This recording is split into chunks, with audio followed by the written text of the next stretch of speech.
Hello दोस्तों, आज की वीडियो में हम जानेंगे हमें दूसरे व्यक्ति से किस तरह से बात करनी चाहिए। दूसरों को उनकी गलती बताते समय ध्यान रखें, शब्दों से नहीं बल्कि नज़रों से, आवाज़ के लहजे से अथवा अपने हाव भाव से भी आप लोगों को बता सकते हैं कि वह गलत हैं। गलती बताने पर वह आपसे कभी सहमत नहीं होंगे, क्योंकि आपने उनकी बुद्धिमानी, गर्व और आत्मसम्मान पर सीधे चोट की है।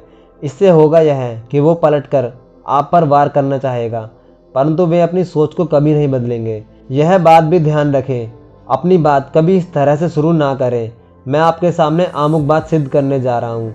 दरअसल यह गलत शुरुआत है।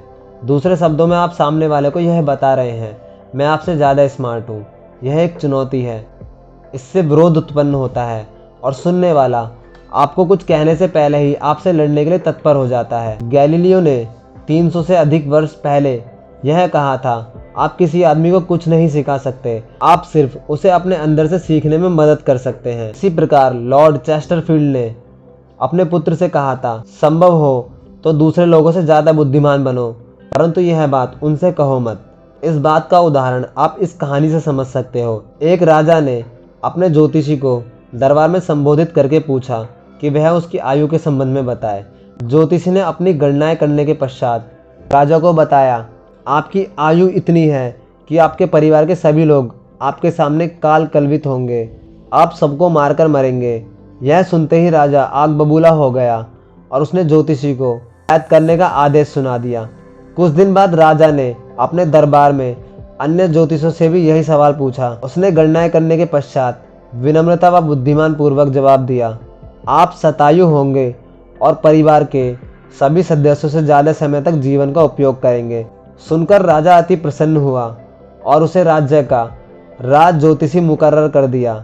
इस प्रकार यह कहानी यह सीख देती है कि संबोधन में सत्य का होना ही पर्याप्त नहीं होता, उसे सलीके से पेश करने का अंदाज भी इंसान को आना चाहिए। आप पत्थर फेंक कर सत्य को उद्घटित करेंगे तो वह दूसरे को आग बबूला ही करेगा।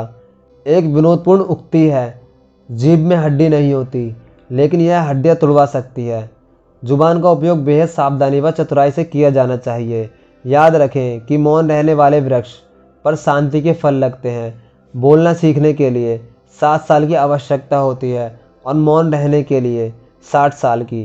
किसी बात को करने से पूर्व यह अवश्य ही सोचना चाहिए कि क्या उसकी बात मौन रहने से श्रेष्ठ होगी। यदि वह श्रेष्ठ है तभी शब्दों का उच्चारण करें। हमारी बोली अर्थात जुबान ऐसी होनी चाहिए कि शत्रु को भी मित्र बना दे, ऐसा ना हो कि मित्र को भी शत्रु बना दे। जो व्यक्ति हर समय दूसरों में दोष निकालता रहता है, उनकी निंदा करता रहता है, शिकायतें करता है, उसका अपना आत्मविश्वास समाप्त हो जाता है।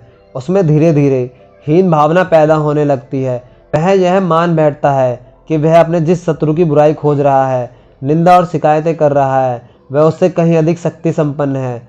पराजय की यह भावना उसकी सफलता की राह में अनेक बाधाएं पैदा कर देती है।